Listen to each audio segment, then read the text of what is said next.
In this episode, I want to look at a very commonly asked question these days. And that question is, tell us about a time.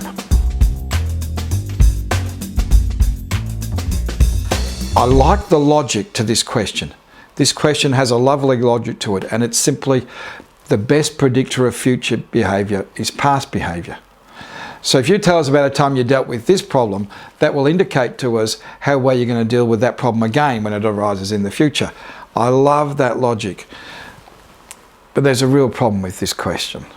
And that problem is they never go back and check. So they'll say to you, tell us about a time you did this, and you can tell them about a time, tell us about a time you had a conflict.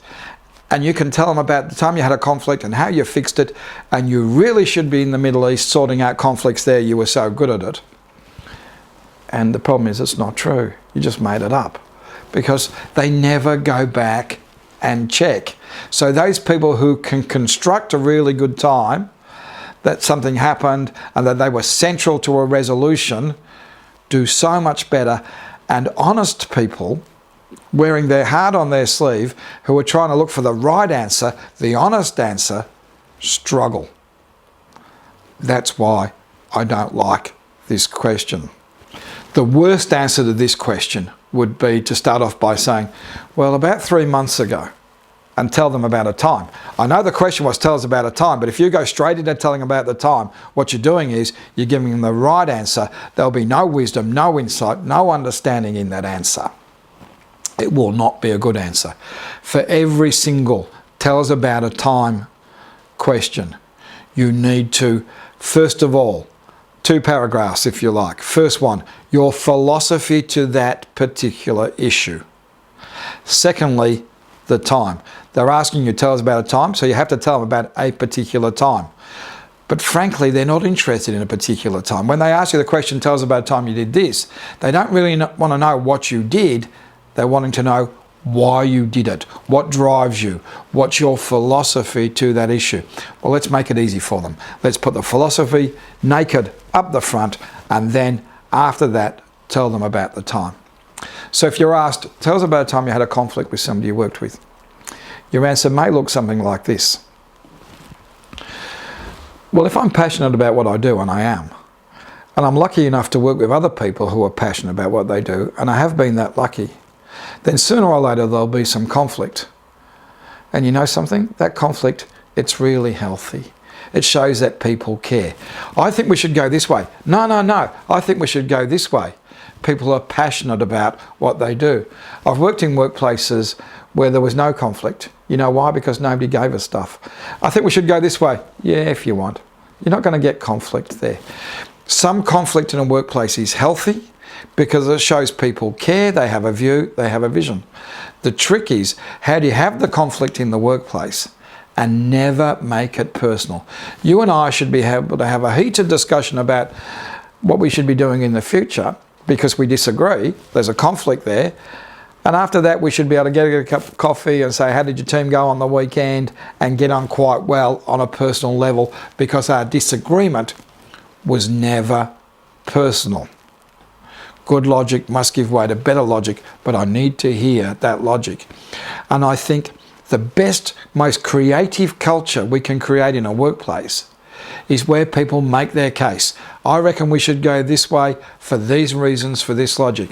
No. I reckon we should go this way for these reasons and this logic. Let's hear it. Let's make a workplace where people are comfortable to have that conflict, where they're going to make their case, and may the best case win. That's the best culture you can create in a workplace. Now, along these lines, about just 2 weeks ago, I had a situation where now I'm going to tell them about the time. And guess what? They'll stop listening because they don't want to know about the time. They want to know, what's my feelings towards conflict? How do I manage conflict? The really bad answer to that question is that, and so many people do this, the really bad answer is, I try and get on well with everybody. I don't have a lot of conflict in my workplace. People think that's actually a good answer. That's a shocking answer. It shows you have no passion, that you don't care, that you're not willing to fight for something. Do not use that answer. Tell us about a time you had a difficult customer. Again, what we're going to do is put the philosophy first, and then the time, the specific time of a particular difficult customer will come second. So the logic would be, gee, I struggle to remember a day when I didn't have a difficult customer. I think in our line of work, difficult customers are a day in the office, really. And if you can't handle difficult customers, well, then you really should be looking for a different job. The thing to remember, though, about difficult customers is people are difficult for a reason. Some people are difficult to deal with because in their past dealing with us, we have responded to them poorly. We have sold them a bad product, a bad service, and they have a memory of that. And now they're coming in and they're difficult. And what's more, they have every right to be difficult. Some people are difficult because there's been a misunderstanding, a misperception, and we have had poor communication between us. Some people are difficult because they're difficult customers everywhere they go. It's in their genes, it's in their blood, they enjoy being difficult, and they think it gets them a better deal. It doesn't really matter. The thing I try to remember is, if I wasn't here and somebody else was seeing this customer, they would be just as difficult to the new person as they are to me. It's not personal. Don't take it personally. The worst response to difficult customers is to feed them, to say, don't talk to me like that. And how dare you say that? That will be feeding their emotion and it'll just make them worse. And it's a real defeat. What I like to do is work with them. Gee, you're obviously upset. I'm really sorry that you're upset. What can I do to help fix it? Explain to me why you have a difficulty, and I will try and fix it. If I'm not feeding the anger, it's very hard for people to stay angry, to stay difficult with somebody who's listening to them and earnestly trying to assist them. It will dissipate. If you feed that anger, really? Did that really happen? Oh, so you say. Well, people can be difficult and angry forever if we feed it. We don't feed it, we work with it, we try and negate it. It's never personal. Don't buy in. I can deal with angry customers, with difficult customers. My pulse doesn't go up, my blood pressure doesn't go up. It's a day in the office. It's what we do for a living. Now I'm going to tell them about a specific time I had a difficult customer. Again, the philosophy first, the time second. Tell us about a time you took a risk.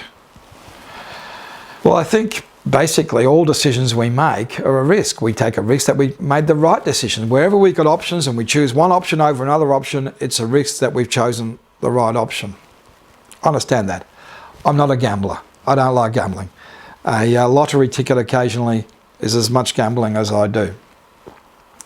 What I find in making decisions, the more informed that decision is, the less risk involved.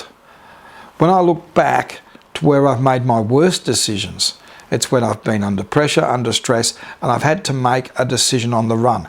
Now, sometimes we have to make decisions on the run. It's part of the job. I accept it. I don't have to like it.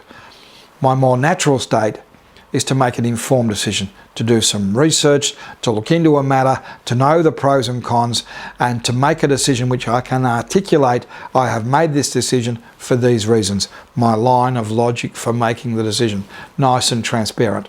I find in those times I make better decisions. I'm taking less risk. Now I'm going to tell about the time I took a risk. Tell us about a time you made a mistake. Philosophy first, the time second. I'm not a machine. I make mistakes. I can live with that. I know machines make mistakes sometimes. Machines are not perfect either. But I think the human condition is we make mistakes from time to time. When I look back at where I've learned my best lessons, it's been after I've made a mistake and what I learned from making that mistake. We grow through making mistakes. I can live with that. What I can't live with is making the same mistake twice. Now I'm going to tell them about a time. And again, they'll stop listening. They're not interested. They're not interested in the actual time. They're interested in the wisdom, the insight, the understanding. What drove you in that situation? What's your philosophy to that situation? Every single time you get asked, tell us about a time. Philosophy first, the time second. And the conflict at work, the difficult customer, the mistake, the risk, I think you should have good answers to those sitting, waiting in your preparation before the interview.